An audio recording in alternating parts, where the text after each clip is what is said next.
A vila, por tanto agradezo a Biblioteca de Berín que me teña invitado e sobre todo agradezo a sensibilidade, porque nun lugar tan cativo como é a nosa vila, o concello ronda os 15.000 habitantes, que se acorde dun centenario tan relevante como este, pois di moito de quen pilota a Biblioteca de Berín, para min, unha das institucións fundamentais da cultura da nosa bisbarra, como teñen reconhecido os moitos premios nacionais que ten recibido e tamén internacionais. Por tanto, é un luxo para Berín ter unha biblioteca como esta e, por desgraza, en ocasións os berinenses non sabemos corresponder co mesmo afecto co que algunhas institucións culturais como esta nos tratan a nós. Grazas a todos os que están aquí. Vou ir falar do Cela que me cautiva a min, que non é o personaxe Cela, non é o home que moitos de vostedes gardan probablemente no seu recordo polas imaxes de televisión, polas butades que adoitaba protagonizar, sobre todo no final da súa vida. Ese Cela a mí non me interesa. Non me interesa, ademais, en absoluto, porque foi un personaxe que el se construiu.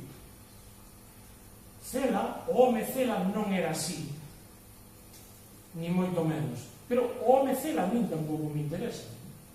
A mí interésame a obra de Cela, fundamentalmente a obra de Cela. Teño dito en moitas ocasións, e reitero unha vez máis, que os escritores son o que escriben, son a súa obra.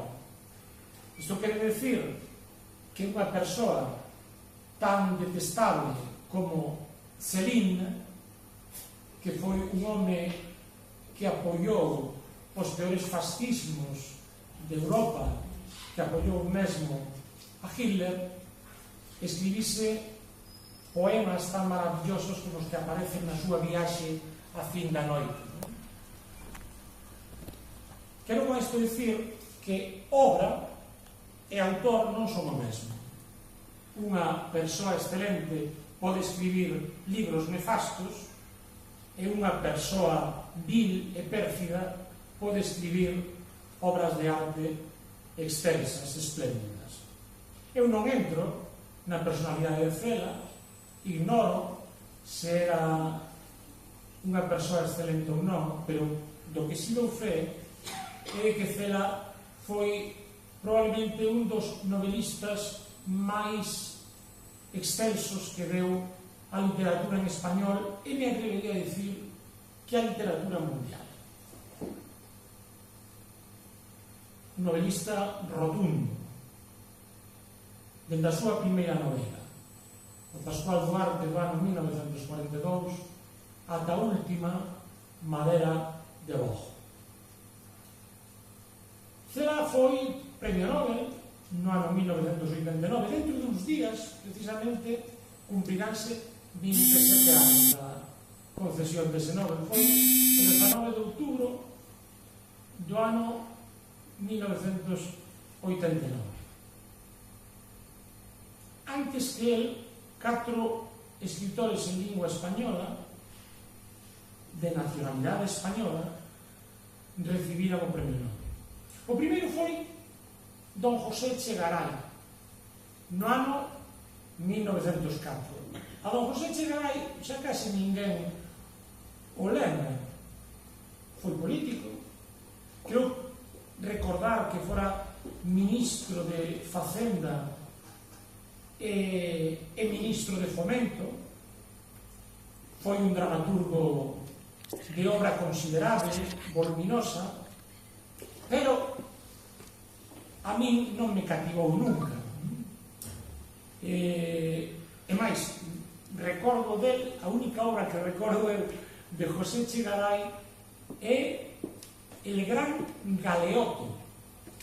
Le recordo porque eu lín xa teño dito moitas veces, lín a todos os autores clásicos e a outros na biblioteca de Salesianos. Eu son fillo dunha familia humilde, de extracción social moi humilde, e na miña casa non había libros, pero tive a fortuna de estudar nun colexio cunha biblioteca maravillosa. Dende moi pequenecho ata como. E grazas a aquela biblioteca maravillosa, sempre digo, eu son escritor. Ese gran galeoto, el gran galeoto encontrei nos andéns daquela biblioteca que para mí era como a miña segunda casa. Era un drama menor que cansaba, xa dende as primeiras páxinas.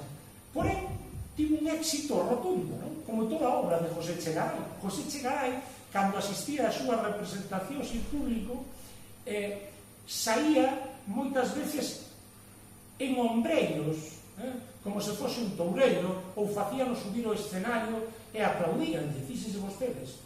Premio Nobel en 1904, case que ninguén se lembra dele. Lembrase máis José Chegaray no mundo académico pola súa obra física, pola súa obra matemática. Foi físico, matemático, político, como os dicía antes, ministro de Fomento, ministro de Facenda. O segundo Nobel que tivemos foi outro dramaturgo, foi Jacinto Benavente. Jacinto Benavente probablemente sí quedou un pouco máis no recordo. Todos temos na memoria Los intereses creados, todos temos na memoria La malquerida, entre outras cousas porque aquel programa mítico de televisión española de hai 30 anos, que era o Estudio 1, lembran, pois emitía moitas obras de Jacinto Benavente. Foi político tamén, curiosamente, foi deputado, algo que une a eses dos primeiros Nobel españois. Estamos no ano 22. Despois, o seguinte Nobel xa foi un poeta no exilio, un poeta excelente, que tivo que marchar daquela España caduca, asfixiante, tivo que escapar daquela España.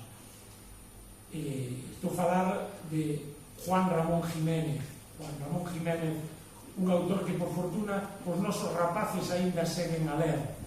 Platero e yo segue a conmover non só os nenos, senón a calquera adulto que o lea. Pero a mí de Juan Ramón Jiménez o que máis me gustaba era a súa poesía, esa poesía esencial, esa poesía limpia, brillante que escribiu. No ano 77, morto o dictador,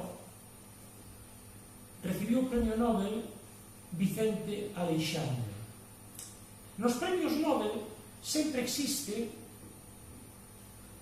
alguna explicación agachada, sempre existe unha razón, ou cando menos especulamos os que estudamos a literatura con esas explicacións.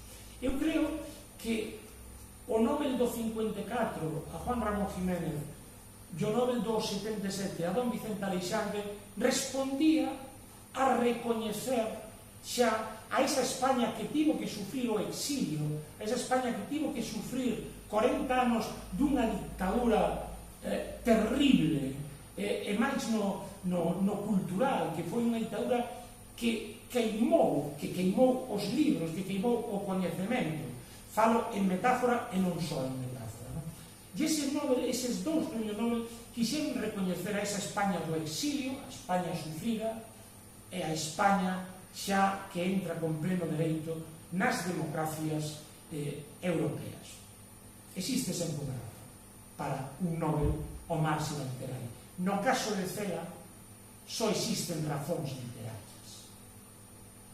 Cela era un escritor espléndido.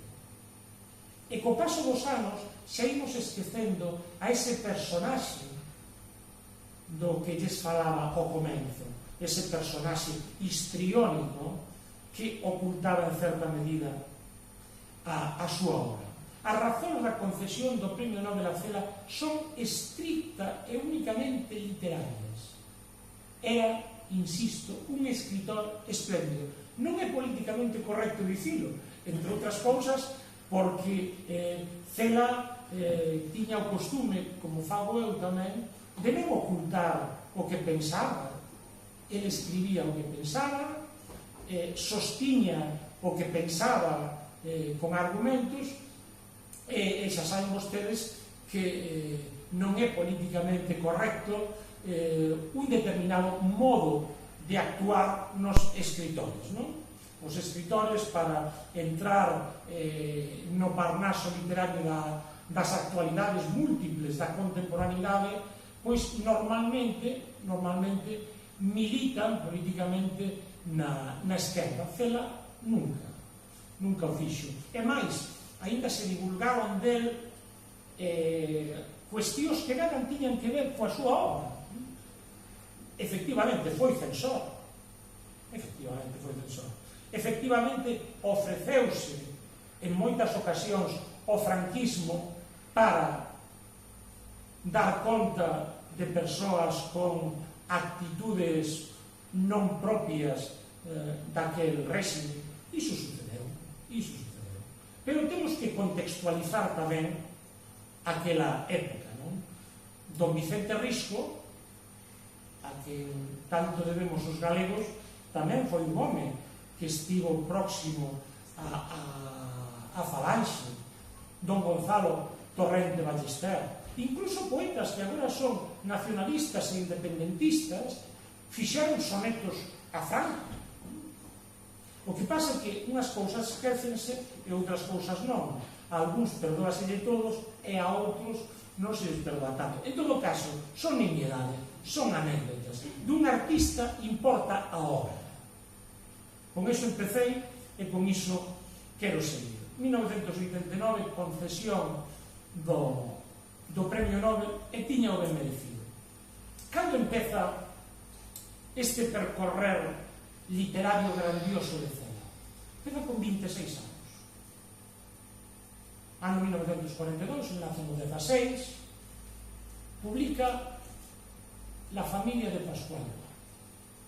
É unha novela que rompe todos os esquemas da novelística da posguerra.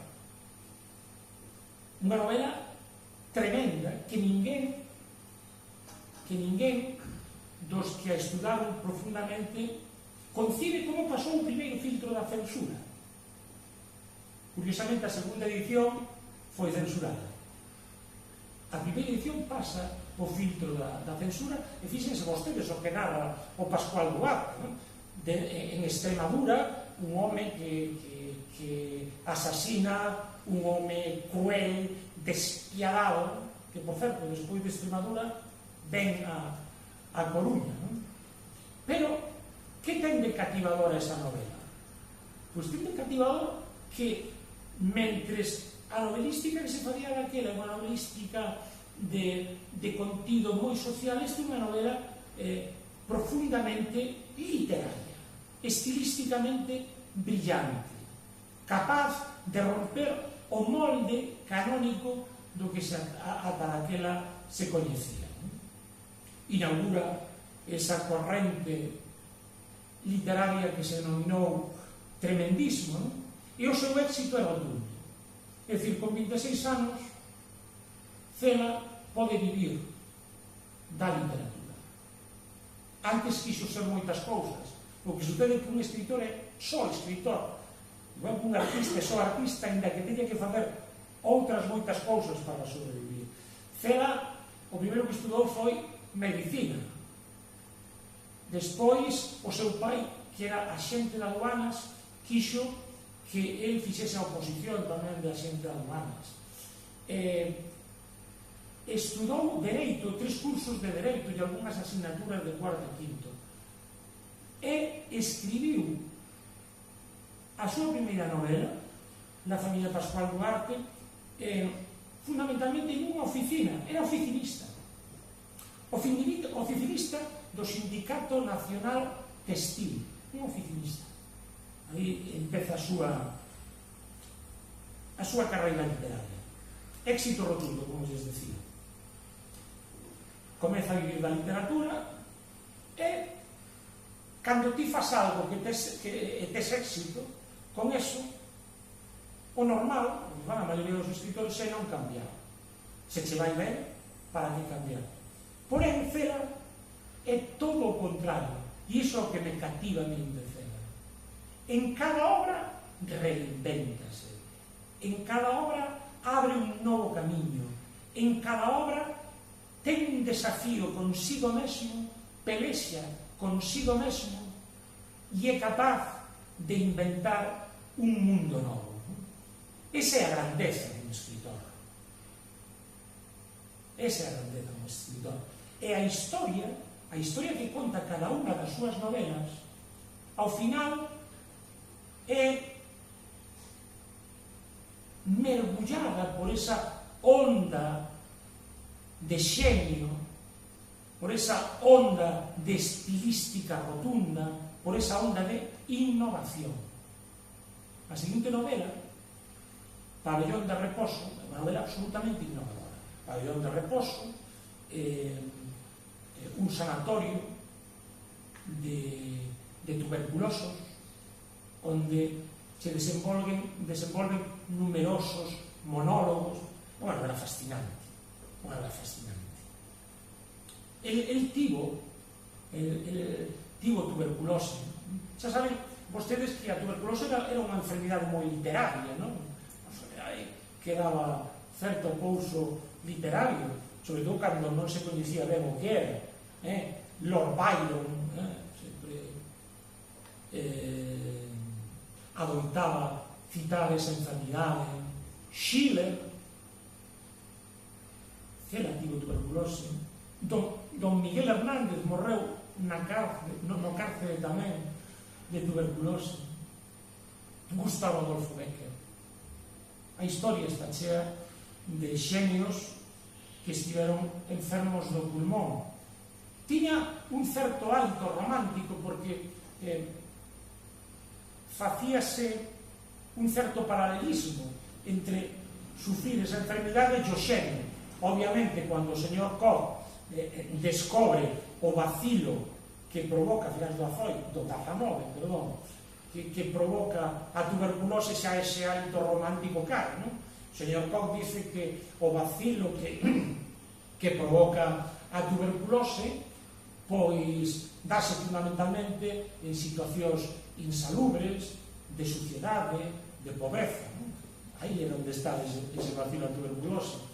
E ata moitos anos despois, ata a década dos 40 do século XX, non se descubre a streptomicina, non sei se é streptomicina ou streptomicina, non hai ningún médico que me poida aclarar, creo que é streptomicina. De todas formas, teño aí un primo que vou preguntar cal é o nome correcto, porque medicina sabe moito, pero en este momento non. Streptomicina, creo que é. Era unha broma. Cando se descubre isto, xa todo ese hálito que era fora. Pero a tuberculose, como se curaba ou intentaba curar antes? O que aparecía ia a un sanatorio. Entón, Cela sempre contaba que lle debía moito a esa enfermidade. Por que? Porque no sanatorio el devorou a historia da literatura. Leu a todos os clásicos, tivo tempo para escribir, deronlle tamén a tarxeta de inútil total para o servicio militar. Eu tamén teño esa tarxeta, estive a punto de traer aquí, tamén son un excluído total por inútil do servicio militar, e fíxome sempre gracia que Cela contaba iso como unha anécdota da súa vida. Despois, curiosamente, ele estivo na fronte de batalla da Guerra Civil. Estivo na fronte en Valencia, en zona nacional, con nacionais, e foi ferido, incluso ali tamén estivo internado. Bueno, quería falar da obra, pero cando collo un fío, despois salta outro, e non deixo de falar. Bueno, estamos entón en Pabellón de Reposo, unha novela que a min fascina. Pero voulles contar no que ando agora e que ten un pouco máis de relación con nós. Este libro que agora ven vostedes tan usado, bueno, é do ano 83. Darío Villanova decía onte que Mazurca para os Muertos era do 84, non é do 83. Eu teño do ano 83, unha novela que me fascinou sempre. E agora estive traballando estes últimos meses con ela, porque vou publicar un libro que se titula Ourense, Galeguidade e Excelencia na obra de Camilo José Cela. Esta novela é nosa, é de Ourense, é de Ourense. É tamén de Verín, ainda que por aquí non hai ninguna cita escrita de Verín. Si da Gudiña, un camiño da Gudiña, tal ali, pero Verín non aparece citado. Se aparece ali, logo falolles desta novela. Esta é a novela do interior de Camilo José Cela. Perdón.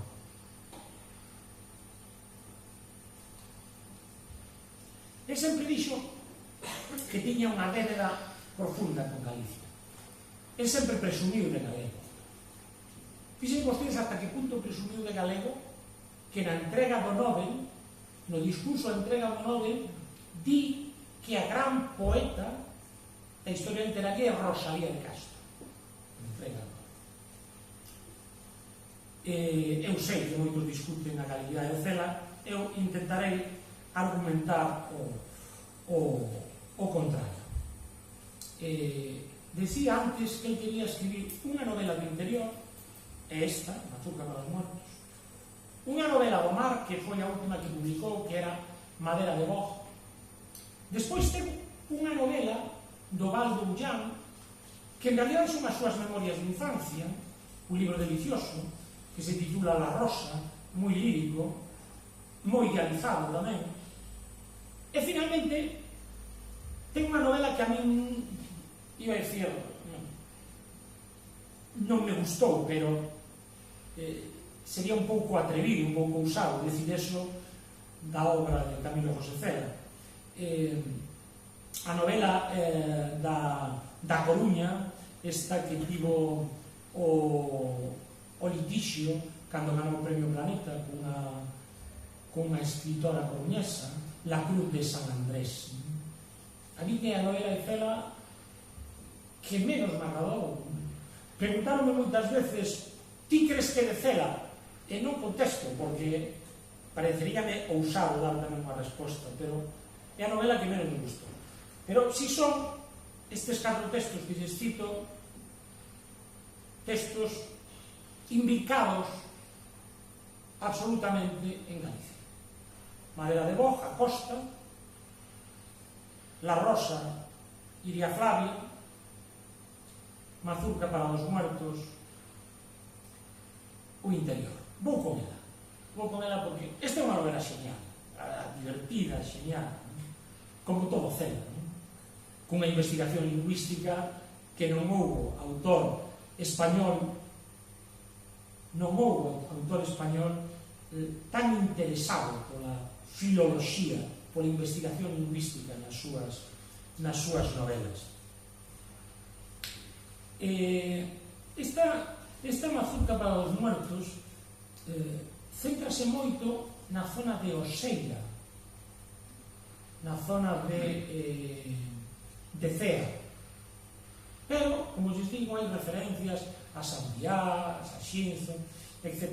Antes de falar desto, que vou me centrar aí, porque isto é o máis original que podo aportar, porque o resto que eu poida dicir de Cela poden encontrar vostedes en calquera libro ou na internet. Esta si é unha investigación que fixen eu recentemente e que da que hai moi pouco, case nada publicado, non? O libro que sai, como lles decía, agora en poucos días foi o que dentou o meu interese nos últimos meses. Dúas pinceladas máis de galeguidade. Miren, Cela, que é tan denostado por unha parte da intelectualidade galega na que eu non me encontro, no ano 1959 era académico da Real Academia Española, e foi Camilo José Cela, a quen algúns chaman antigalego, o que colleu unha proposta da Real Academia Galega para quitar os contidos ofensivos que tiña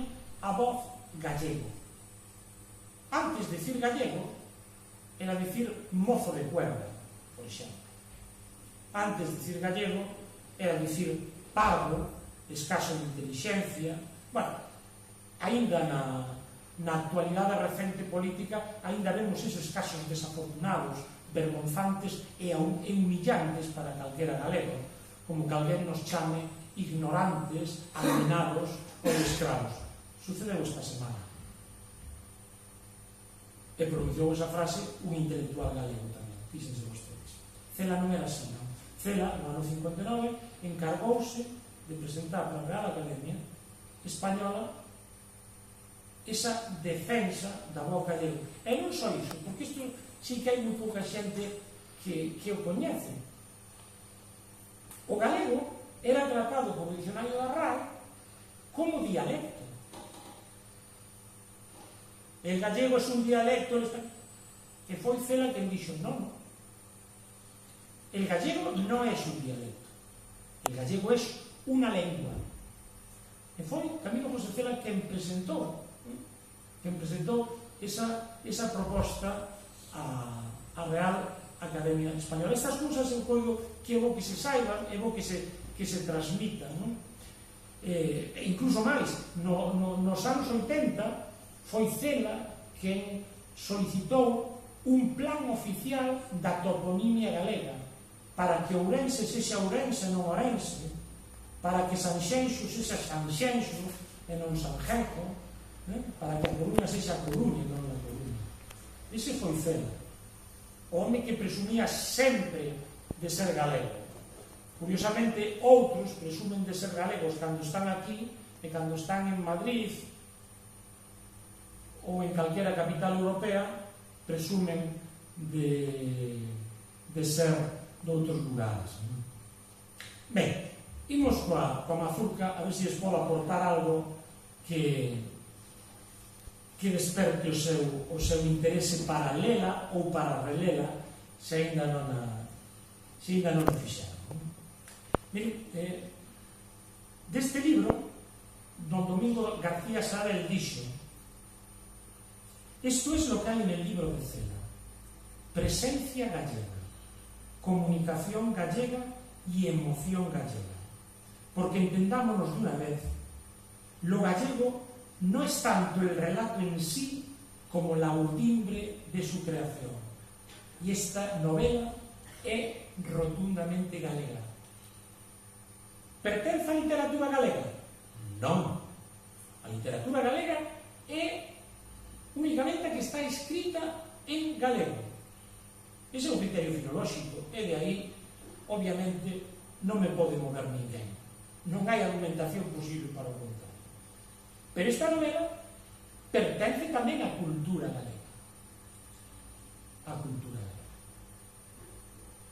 Cela non pertence á literatura galega, obviamente, porque apenas escribiu en galego. Ten algúns artigos, 3 ou 4 poemas. Bueno, recentemente celebramos o Día das Letras Galegas cun poeta que non tiña máis de 100 e pico poemas. Pero, bueno, que país era así de curioso. Cela é un activo da cultura galega. Non da literatura galega, porque non escribiu en galego, pero sí da cultura galega. Pensen vostedes que o último Nobel español, toda vez que Mario Vargas Llosa comparte 2 nacionalidades, é peruano, ainda comparte a nacionalidade peruana e española. A galeguidade de Cela é absoluta, esa é a miña opinión. En este libro, como les decía, está palpable e clara e contida esta afirmación. Ourense do que nos fala non é o Ourense urbano, ni moito menos, é o Ourense rural. Ourense rural. É Ourense que estudou e que debuxaron, por exemplo, Otero Carrallo, Cuevillas, Ferro Couselo, o noso admirado, recordado e querido Taboada Chivite. Esa cerna, ese fundamento é o que está no rural de Mazurca para dos Muertos. e se me apura, e se alguén me preguntase cal é a gran novela rural non da literatura, senón da cultura galega, eu diría que Mazurca para os Muertos, sen ningún tipo de dúbida. Non da literatura galega. A literatura galega hai moita, non? Incluso, fíjense vostedes, incluso hai novelas rurais e rotundamente antiburguesas escritas por un home que despois foi denostado, pola esquerda, como era Don Vicente Risco, non? Don Vicente Risco escribiu O porco de pé, nos quedamos, que é a gran novela antiburguesa galega, a gran novela antiburguesa galega, foi o gran antiburgués, foi o redactor da teoría do nacionalismo galego. E Don Vicente Risco foi deostado posteriormente por a intelectualidade oficial galega. Estas cousas un vainas aprendendo co paso do tempo, non? Coa maduración dos coñecementos e tamén das actitudes e dos sentimentos. En Orense, por el verano, hace mucho calor, incluso más que en Guayaquil. Lemos en Mazurca para los Muertos. E lemos tamén. En Orense, en casa de la parrocha, hai un acordeonista ciego. Debe haber muerto ya, sí, claro. Ahora recuerdo. Murió en la primavera de 1945, justo una semana después de Hitler, que toca jabas y pasacalles para que los carritos estén entretenidos. Yo hablo de entonces. Se llama Gaudencio Beira y fue seminarista. Lo echaron del seminario cuando encedeció, poco antes de que encedeciera del todo. Este Gaudencio, o que está na casa da parrocha en Orense, obviamente, non teño que explicar que era unha casa de Lenocino, tan querida por tantos escritores galegos, non? Por exemplo, o noso Don Eduardo Blanco Amor e a súa esmorga. Este Gaudencio tocaba unha mazurca que se titulaba Ma Petite Marianna, o día da morte de Afouto e a morte do seu posterior asasino, o Moucho. Aí ven o título da novela, Mazurca para dos Muertos. O primeiro morto o Afouto e despois o Moucho, que foi quen matara o Afouto. Obviamente non lle vou contar o argumento. Os argumentos das novelas non se contan. E tampouco hai que preguntar aos rapaces os argumentos. De que trataba? Non. Hai que... Os rapaces que ahora teñen tantos medios resumen de la novela, miña Martiña, que resumen, non, novelas hai que lelas, e hai que preguntartes cousas que excedan o argumento para saber que un de verdade aprender con H intercalada o que hai na novela. Non lle vou contar a novela. O escenario, como lles decía, Ourense rural, Concello de Piñor de Cea, fundamentalmente. Episodios ubicados temporalmente na Guerra Civil. Personaxes de todo tipo. Hai de todo tipo. Nesta novela é un crisol de personaxes e probablemente xunto, creo eu, con La Colmena, o crisol máis variado e polivalente de personaxes de Camilo José Cela. Iso me parece a mí. O protagonista é un protagonista coral, un protagonista múltiple, non hai un só protagonista. A novela protagonista dos seus inicios, o Pascual Duarte, o protagonista é Pascual Duarte, que é un home que se lleva aí, como din agora os rapaces, se leva a pinza de cando en vez, é para captar a atención das tres mociñas esas que están aí co móvil. Deixade o móvil, atendede o que estou dicindo, atendede,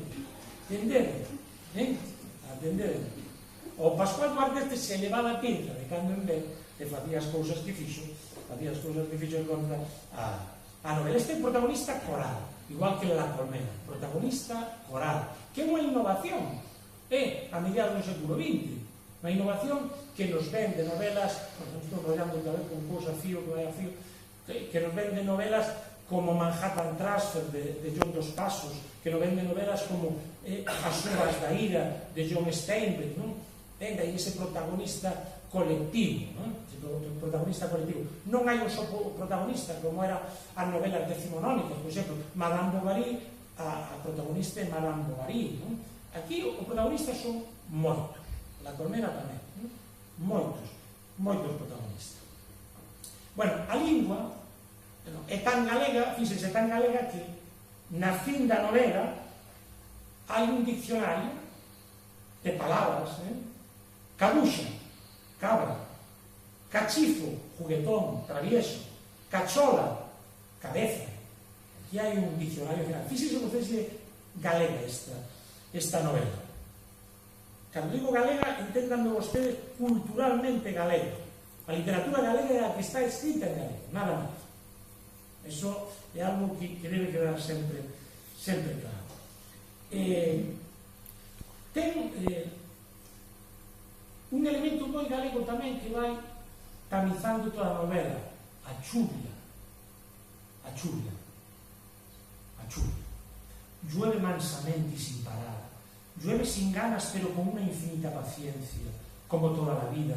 Llueve sobre la tierra que es del mismo color que el cielo, entre blando verde y blando gris ceniciente, y la raya del monte lleva ya mucho tiempo borrada. Qué bien escribió Celo, ¿no? Llueve como llovió toda la vida. Yo no recuerdo otra lluvia, ni otro color, ni otro silencio. Llueve con lentitud, con mansedumbre, con monotonía. Llueve sin principio ni fin. Se dice que las aguas vuelven siempre a sus cauces, y no es verdad. Oigo cantar de nuevo el mirlo, pero su canto es diferente, y no del todo afinado y armonioso. Es un poco más triste y opaco. Parece que sale de la garganta de un pájaro fantasmal. Iso é escribir. Despois de ler párrafos así, aún danlle ganas de levantarse e aplaudir. A mí pasa o mesmo con outros autores como Don Gonzalo Torrente Ballester. Escribía con música. Isto é escribir.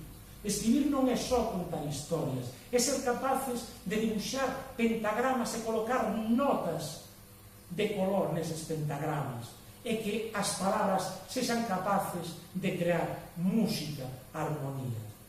Iso é escribir ben, a iso chámase escribir ben. A toponimia, fundamental en Celo, tamén é rotundamente galega. En este caso, Ourensá, aparecen topónimos que son moi de Cela, que eu estívenos a buscar e dei de tantas voltas a libros de toponimia, e, bueno, obviamente son invencións, creacións deste home, ¿no? que tiña unha imaginación absolutamente poderosa, ¿no? Aparece, como lles dicía, esta noveliña, A Lagoa da Antela. Tabeirón quiere bucear la laguna de Antela, esquivando las manchas de sangre de los romanos, de Decio el gallego y de los galeses del rey Artús para robar las campanas de Antioquía. Ya sé que tienen 3 maldiciones, pero me compensa. Las campanas de Antioquía valen una fortuna. Distanciámonos da línea e hai unha familia que son os Buxinde, ¿no? os Buxinde, que orixinan boa parte do entramado da novela, que teñen a súa raíz non xa na mítica Antioquía, na línea, senón nunha rá da Lagoa de Antela. Os que somos de Verín, que, bueno, que temos as nosas cousiñas, diferencias, cos de Xinzo, sabemos que a rá, as ancas de rá, era un prato típico, unha tapa típica da línea. E a ras, que agora apenas se fala da ras, están presentes aquí, na novela de Celo. De una rama de la laguna de Antela, que se llamó Liorta, vienen 9 familias distintas, todos parientes, a saber, y empiezan los Marvises, los Celas, los Segades, los Faramiñás, los Albites, los Deiras, los Portomourisco, los Requeixos y los Lebozáns. Al racimo de toda la tropa le llaman los Buxindes, que todos van a un aire y juntos mandan carallo de fuerza. Ahí queda eso. Ahí queda eso. Pero hai máis referencias de Ourense na novela. Bréjimo Faramiñás Cocín, que acudiu ao curro do Xurés cando era cadete de intendencia. Doroteo Soutullo, cabo da Garda Civil, que tivo un fillo coa criada muda dos Venceás, posteriormente casado e taxista en Allariz. Eutemo Ocirolas, consumero de Ourense. Consumero, imagino que é un empregado da oficina municipal, que antes era a oficina municipal de consumo, que cobraban os impostos, non? Que aquí hai xente maior que a mí e seguramente sabe isto con maior certeza tamén, non? Sabela Soulecín, natural de San Cristóbal de Cea e criada da señora Ramona, a parrocha e as meretrices que prestan os seus servizos na súa casa de Lenocidio. Páxina 57. Antonio Vega de Cabo, 81 anos, natural de Celle. Puriña Córrego, 84 anos, natural de los Baños de Molgas. Isabela Soulecín, 79 anos, natural de San Cristóbal de Cea. Ourense puro. Na novela de un premio Nobel de literatura. Pero hai máis Galicia en Mazurca para os barcos. Están, por exemplo, os mitos e lendas. Eu este ano tiven a fortuna de coñecer San Andrés de Teixido, porque ali hai que ir de vivo, se non tes que ir de morto, non? E aparece o San Andrés. El apóstol San Andrés andaba celoso del apóstol Santiago porque le llevaba toda la parroquia. A Compostela llegan peregrinos de todas las partes del mundo, hasta el Cipango, de la Tartaria y de la Etiopía, y en cambio a Teixido no vienen ni tan siquiera de Ferrol o de Videiro o de Ortigueira, que están ahí al lado. Eso no es justo, porque yo también soy apóstol, tan apóstol como los demás. Creo que dice San Andrés, celoso de que todos os peregrinos fosen a Compostela e non quedasen daquela peregrinos para él. Tamén nos aparece en Mazurca para os muertos. Aparece tamén a Nosa Señora do Corpiño, aparecen os castros e todo o que ocultan os castros. Aquí falase de castros e a primeira palabra que nos ven á cabeza é os mouros. Os mouros.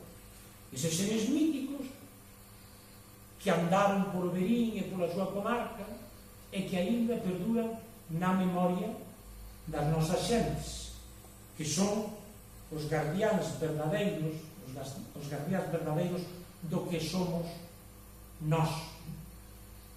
E esa memoria eu creo que compre non perdela. Os castros. Mariquiña es de la aldea de Toxidiño, en la parroquia de Parada de Outeiro, ayuntamiento de Vilar de Santos, en la línea. Esto fue hace ya mucho tiempo, cuando los moros. Pero non son os moros do século VIII.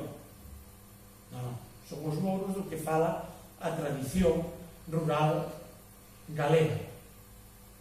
As ánimas. Se hai algo galego, son as ánimas. E se hai algo máis galego que as ánimas, é a reunión de ánimas que son a Santa Compaña, ¿no? Las lamáchidas se vuelven agua por el invierno y duermen agazapadas en las raicitas de los morodos dulces y escondidos. Las ánimas del purgatorio también beben en la fuente del Miangueiro, como los leprosos, y cuando se aburren, vagan con la Santa Compaña por la orilla del río. Nesta obra de Cela, todo é Galicia. Nesta obra de Cela, todo é Ourense. Mais, os sacauntos, o lobisomio,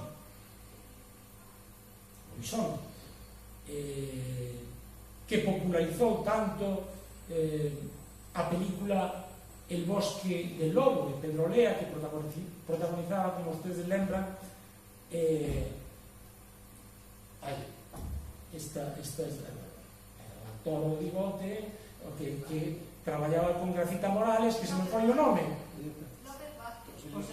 José Luis López Vázquez. Caramba, este é a lagoa que sempre fixese vostedes como fun a López Vázquez recordando a Gracita Morales, que recovecos ten a miña memoria, non? José Luis López Vázquez, non? El Sacramentos andaba con dos valencianos, don Genaro e don Antonio, que también tiraban al lobo cuando perdían el sentido. De esto hace ya muchos años, 100 o más, pero por aquí todo el mundo lo sabe. El Sacramentos mató a 13 abocados, 9 mujeres y 4 hombres. Una noche en que la luna lo echó al lobo, mató a Manueliña García, mujer con la que tenía un hijo, Rosendiño, al que también mató. E despois desto fala de Manuel Blanco Romasanta, que era o lobisome real, o home lobo real, que si existiu e que xulgaron en Allariz, que non era de Allariz, era dunha aldea de Esmos, curiosamente.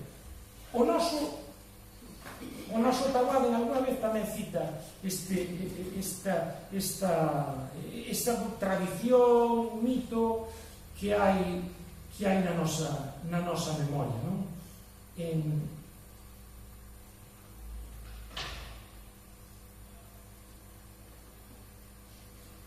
Estudou Taboada fundamentalmente, ademais dos estudos que ten aquí de Verín, que como antes falaba da Lagoa de Antela, Antioquía e tal, tamén mitos da zona da Limia, e publicou no 69 nos cadernos de estudos galegos un artigo titulado Las leyendas de la Laguna de Antela, e máis tarde no 82 recolleu o estudo no seu volume Ritos e Crencias Galegas.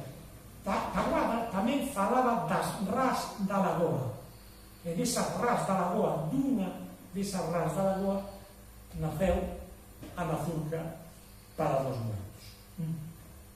Ben, sigue falando de Xinzo, a novela, e o final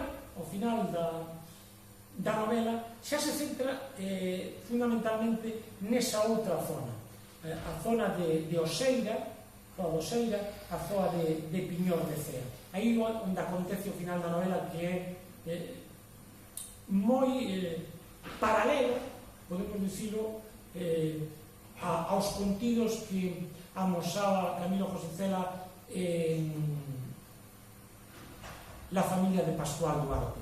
É terrible como algúns acontecementos que suceden na novela. Obviamente, nesta novela está presente tamén o Cela que coñecemos xa de toda a súa novelística, o Cela,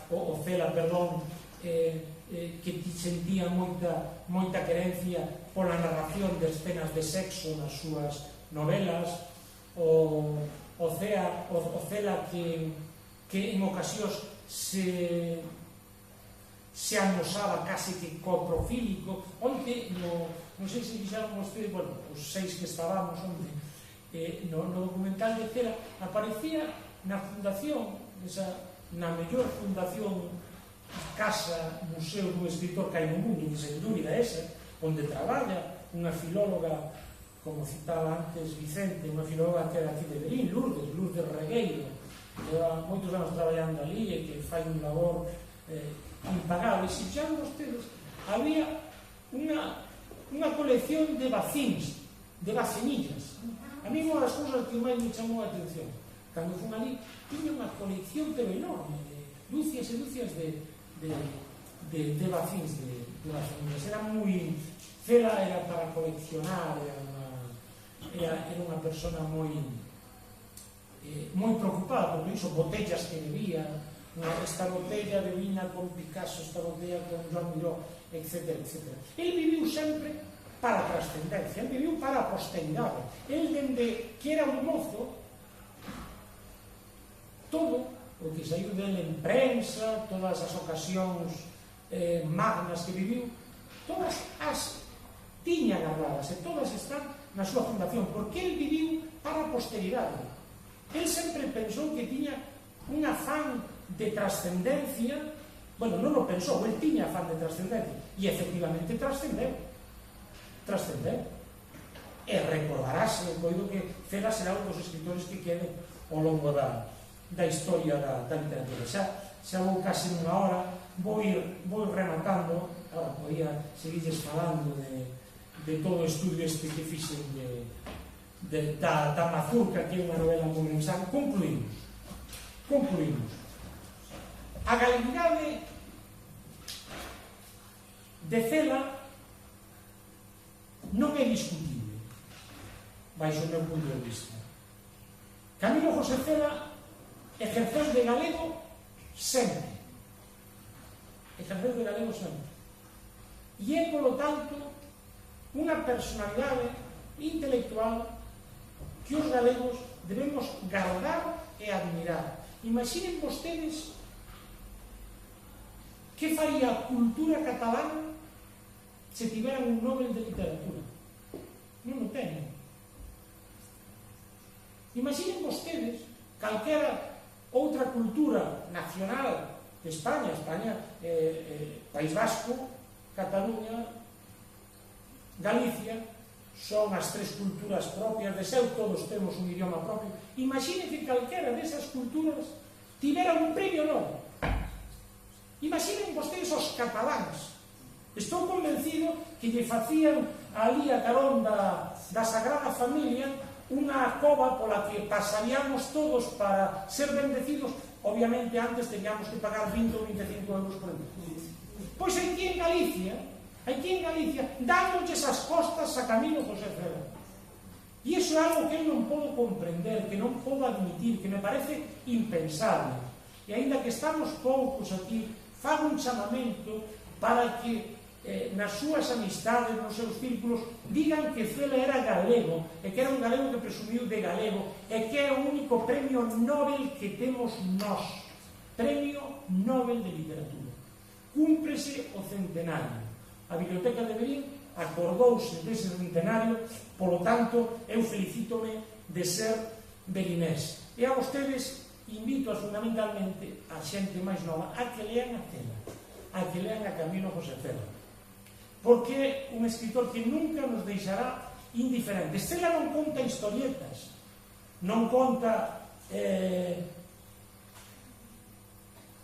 relatos con inicio, introducción, desenvolvemento, desenlace. Iso non o fai Cela. Cela inventa. Cela crea música e con esa música desenvolve un relato. É un escritor magnífico, extraordinario. Éncheseme a boca con Camilo José Cela. Díxeno sempre e seguirei no mantendo. Sei que non é políticamente correcto dicilo, pero eu non vou a renunciar ás miñas verdades. E un dos meus credos é Camilo José Cela, probablemente o maior novelista en lingua española, que deu este país. Moitas grazas por asistir e que a Biblioteca de Verín siga con estes actos, porque, como dicía este señor, deixou escrito no seu epitafio, el que resiste gana. Pois é isso.